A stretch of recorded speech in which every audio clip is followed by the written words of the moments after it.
everyone. Today I want to talk about the greatest lessons I learned from trying to find true love for the last 13 years.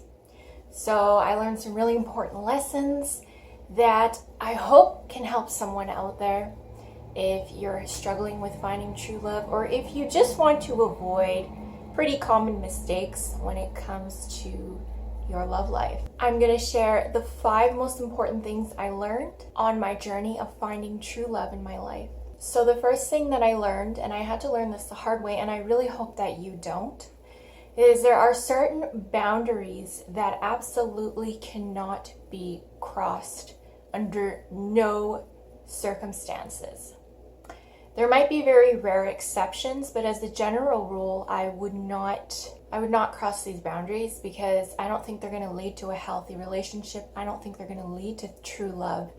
And ultimately, I don't think they're going to lead to you being happy and fulfilled, which is probably why you're watching this video, right? The ultimate goal is to be happy, fulfilled, and to really be in an energy of true love. So the first characteristic is someone being toxic, constantly negative. Everybody is doing the best they can with what they know. So have compassion and understanding for everybody. However, if you're trying to build a life with someone, find a life partner and find true love in a relationship, someone who's toxic is not going to lead to that. So someone who's constantly negative, constantly complaining, they have a victim mentality. Beware of someone with a victim mentality where nothing is their fault, where they're incapable of taking responsibility for their actions, for their life.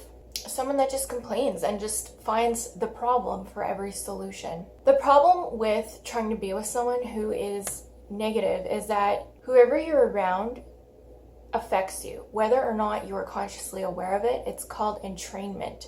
So your brain will naturally resonate with whoever you are around energetically. And this is for good or bad. There's no discrimination. So your brain will actually mimic the brain waves of someone else, whoever you're around, for large periods of time. So do be aware of that, and also be aware of the information that you are exposing yourself to, of everything. All of it, your brain is in training to.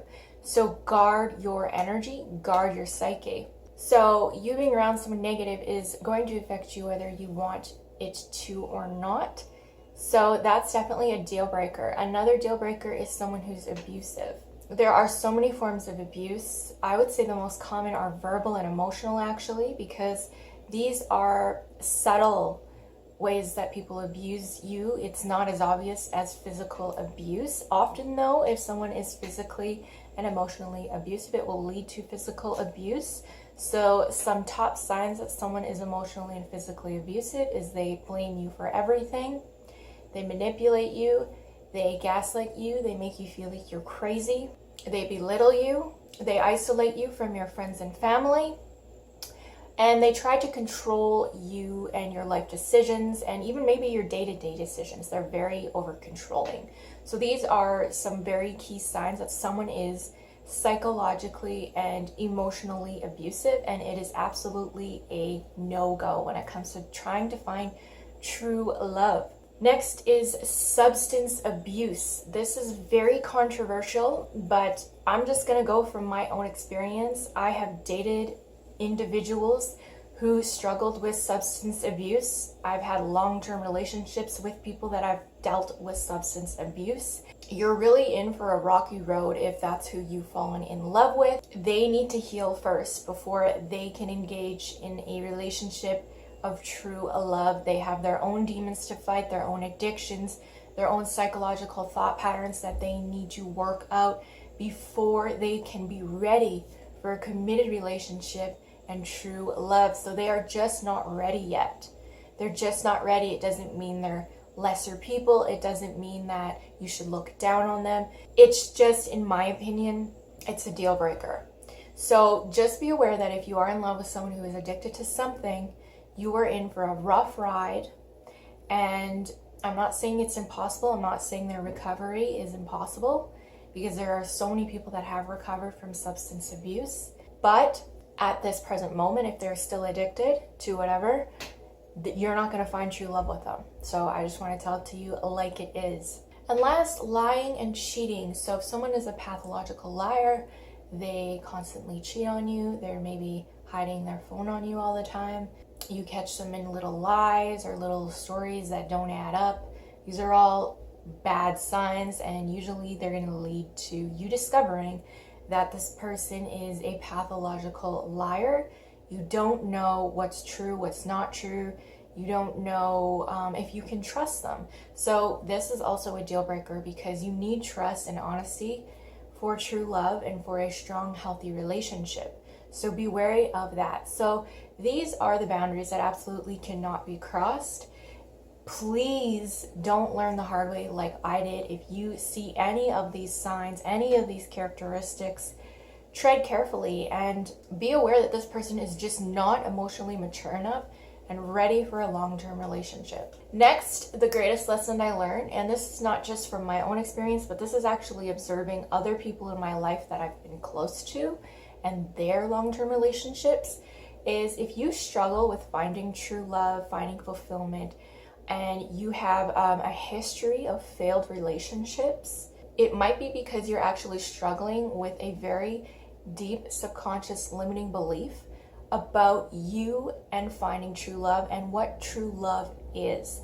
So if you grew up in an environment where your parents were fighting all the time, they were not happy, then you probably grew up with a subconscious belief that being in love or being with someone involves pain and suffering, and it does not involve happiness and fulfillment. So you're going to go out and about in your daily adult life trying to replicate that experience that you experienced as a child, because in your mind, love is pain and suffering. So you are actually going to seek out men or women who treat you like garbage. Maybe they're abusive. They basically cause you pain and suffering. And that's because you have the limiting belief that maybe you're not consciously aware of, that true love is pain and suffering, and that you don't deserve to be happy and fulfilled and truly in love and to be with someone that's going to treat you right. So you're actually going to recreate these situations in your life. I've seen it with my own eyes. I've seen people seek out individuals who purposely treat them badly, and then when someone actually comes along that's treating them well, they try to self-sabotage. They try to break up with them, or they say there's no chemistry, or they say that there's just something not there about them, when really it's their subconscious belief running the show and they're just not aware of it. So if you can become aware of any of these limiting beliefs, maybe you have the belief that true love is pain and suffering. Maybe you have the belief that you are not enough. This is a very common belief. You are not enough. I am not enough. You do not deserve love. You are not lovable. So many people struggle with this belief. If you can just uncover it, see it, become aware of it, neutralize it, then rewire it with empowering beliefs. I am enough. I am lovable. I do deserve true love. True love is coming to me. Your life will change. You'll start acting in a way according to these new beliefs that are going to lead to true love and fulfillment. Another great lesson I learned is do not lose yourself in a relationship. This is a very common trap that most people fall into when they're falling in love. When you fall in love, it's a very powerful experience. It's very immersive. It's very hypnotic. So you actually, without you consciously being aware, is a lot of people lose their identity, and their identity becomes being in a relationship. Their identity becomes being with that person all the time, and they lose interest in their own happiness. They lose interest in their own destiny, in their own pursuit to happiness. You have your own individual destiny, your own talents and gifts, and your own expression that you came here to share with the world. Yes, you might be with someone to build a life with them, but remember that you have your own path as well. So never lose sight of that. Never lose sight of your dreams. Never lose your identity in a relationship. This is very dangerous, because if all of your identity and your reality is in a relationship, if something happens, like you break up or maybe the person passes away, well, your entire world will crumble. So hold tightly to you. You are your own best friend. You were your first friend. Okay, be loyal to yourself. Be true to yourself. Do not lose sight of who you are. And again, I had to learn this the hard way. I made this mistake. My identity was about being with someone else.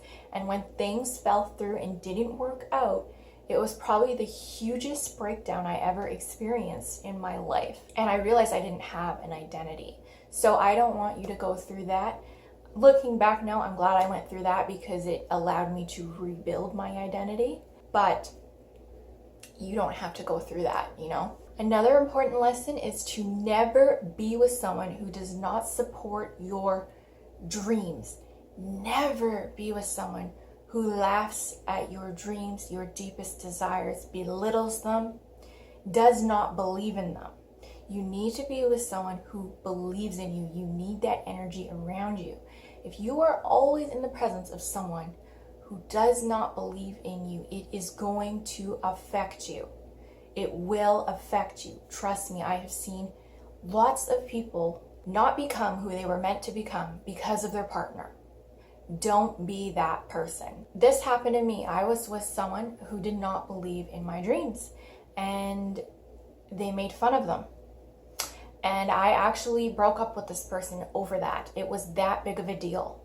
I'm really glad that I did. It was probably one of the best choices I've ever made, because when I did that, I felt like I was being true to myself. Because if you are with someone who does not believe in your dreams, you are actually betraying yourself. Because you are acquiescing to their belief, and you're also saying, well, maybe they're right. Maybe my dreams aren't going to come true. You're going to start believing what they believe. And so don't betray yourself. You're better off alone with your own beliefs, your own conviction, rather than with someone else who's going to quite literally bring you down. Do not be with someone who's going to bring you down. That's an absolute deal breaker. And lastly, if you are not yet with someone and you're looking and you still have not found true love, I found that true love comes when you least expect it. Every time I've met someone that's given me the experience of deep, fulfilled love, I was not looking. I was not in the energy of looking for them. I was in the energy of play, of adventure, of fun, actually, of let's see what's going to happen. That's the exact energy that I was in. And it didn't matter if I didn't find someone or if I did find someone. It was all going to be okay regardless. And that's the energy that you truly need to be in. And I know it's so much easier said than done, especially if you are deeply wanting this. This is one of the things that you know would make you so happy. You just need to release the resistance. Come back to a playful mood when it comes to finding love. Come back to an adventurous mood, a mood of excitement. All of this is positive, and you're kind of getting into the energy of receiving when you are in the excited, adventure-seeking mood. It just shows up when you least expect it. That's the beautiful thing about life, is it gives you presents when you least expect. And when you're not in an energy of desperation for them, that's when they show up. So I hope that these lessons helped you guys, and I hope that you can take something away from the greatest lessons I learned, finding true love. Okay guys, I'll see you in the next video. Bye.